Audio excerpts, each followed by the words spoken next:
لاہور میں سعادت group of publications کے گروپ ایڈیٹر عثمان غنی کی زیر صدارت عالمی یوم آزادی صحافت کی مناسبت سے پروگرام کا انعقاد کیا گیا۔ اجلاس میں صدر voice of journalist Pakistan Nadeem Shahzad, Yasir Mubeen, Ejaz Ahmed اور دیگر صحافیوں نے شرکت کی۔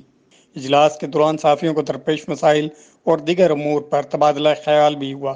اس موقع پر خطاب کرتے ہوئے گروپ ایڈیٹر سعادت پبلیکیشنز عثمان غنی کا کہنا تھا کہ زور زبردستی سے قلم کا جہاد ختم نہیں کیا جا سکتا۔ حکومت صحافیوں کے مسائل حل کرانے کے لیے سنجیدہ اقدامات کرے۔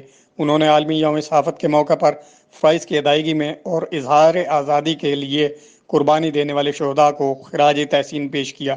اس موقع پر صدر voice of journalist Nadeem Shahzad نے اپنے خطاب میں کہا کہ دور جدید میں صحافیوں پر بھاری ذمہ داری عائد ہوتی ہے کہ اپنی پیشہ ورانہ صلاحیتوں کے ذریعے ملک اور معاشرے کو درپیش مسائل سے آگاہ کریں۔ انہوں نے عالمی برادری سے اپیل کرتے ہوئے کہا کہ عالمی برادری دنیا بھر کے صحافیوں کے حقوق کے لیے جلد از جلد قانون سازی کرے۔